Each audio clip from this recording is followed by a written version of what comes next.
किसी व्यक्ति को नमक हरामी नहीं करनी चाहिए।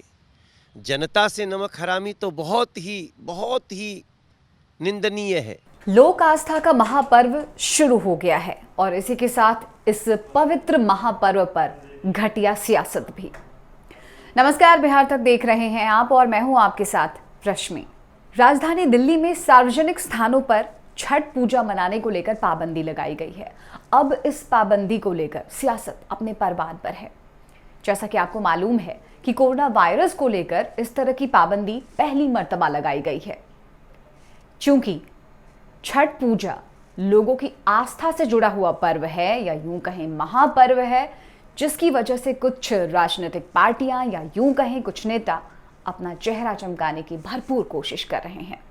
सबसे पहले आप सुनिए बीजेपी नेता मनोज तिवारी का बयान। अरविंद केजरीवाल जी, मैं बड़ी विनम्रता से पूछना चाहता हूं कि आप रेस्टोरेंट को 24 घंटा खोलकर चलाने की, शराब परोसने की, सब कुछ ओपन करने की ऑर्डर दे रहे हो और छठ माँ के पर्व को ही बैन कर दे रहे हो।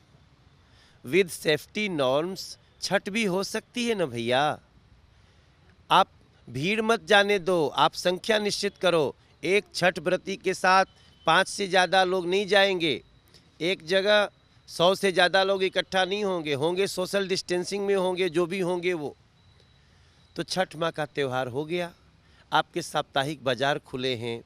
आप स्वयं अभी वेडनेसडे को सारे रेस्टोरेंट्स 24/7 खोलने की अनुमति दे रहे हो और छठ को बैन कर दे रहे हो। बोल रहे हो छत पे छठ करो।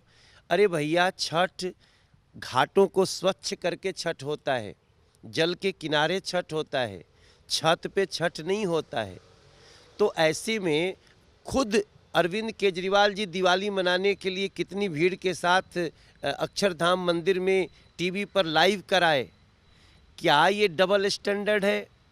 तो फिर ऐसी स्थिति में जिनका दिया हुआ नमक आप खा रहे हो और उन्हीं के साथ ऐसा व्यवहार कर रहे हो, फिर आप बताओ मैं क्या कहूँ। मैं प्रार्थना करना चाहता हूँ, किसी व्यक्ति को नमक हरामी नहीं करनी चाहिए। जनता से नमक हरामी तो बहुत ही निंदनीय है। कुछ इसी तरह की सियासत झारखंड भाजपा के विधायक दल के नेता ने भी की है। जी हाँ, बाबूलाल मरांडी ने भी झारखंड की हेमंत सरकार को कुछ इस कदर घेरा है। जरा अब इनके ट्वीट पर नजर डालिए आप। नेता प्रतिपक्ष ने कई और मुद्दों को साथ रखते हुए खास तौर पर झारखंड सरकार को छठ पूजा के दौरान नदियों, घाटों, सार्वजनिक स्थलों पर रोक को लेकर निशाना साधा और इसे छठ पूजा के खिलाफ तुगलकी फरमान करार दिया। चलिए, ये तो हो गई बात उन राज्यों की जहां पर बीजेपी की सरकार नहीं है। अब जरा उन राज्यों की बात कर लेते हैं जहां पर बीजेपी सत्ता में है। शुरुआत कहीं और से नहीं, बिहार से ही कर लेते हैं, जहां कथित तौर पर डबल इंजन की सरकार है और अब तो वहां पर सबसे मजबूत इंजन भी बीजेपी की ही है।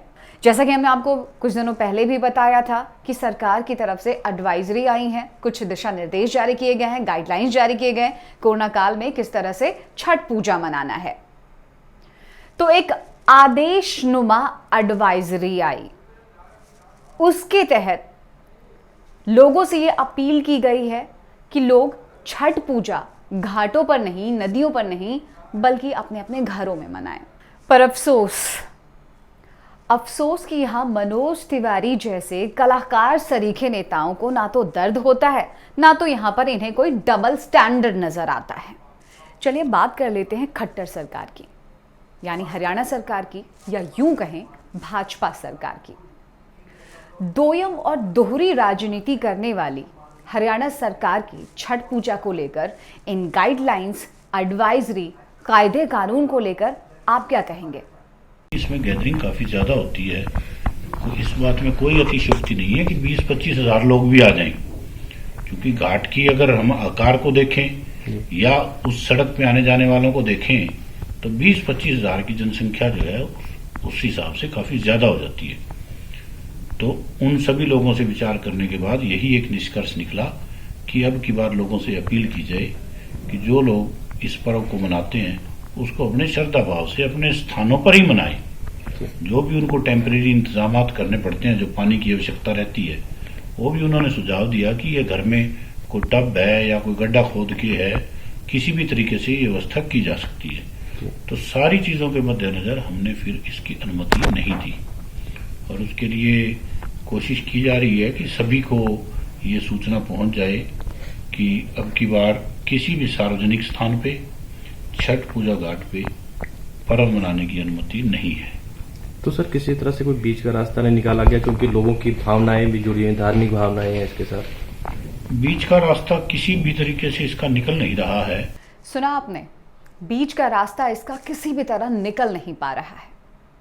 बात सिर्फ एनडीए वाले बिहार सरकार की नहीं, खट्टर वाले हरियाणा की नहीं, बल्कि योगी जी के उत्तर प्रदेश, शाह और मोदी जी के गुजरात और शिवराज मामा के मध्य प्रदेश की भी यही हालत है। इसे क्या कहेंगे आप? क्या ये डबल स्टैंडर्ड नहीं है? मजाक की हद तो तब हो जाती है जब बिहार में चुनाव होते हैं तो कोरोना का नामो निशान तक मिट जाता है, लेकिन जब बात आस्था की आती है तो संक्रमित सियासत शुरू हो जाती है। अब क्या है आपके इस डबल स्टैंडर्ड वाली पॉलिटिक्स पर राय? हमें जरूर बताएं, कमेंट सेक्शन में जाएं और अपनी अपनी बातों को बेबाक तरीके से लिखें। नमस्कार।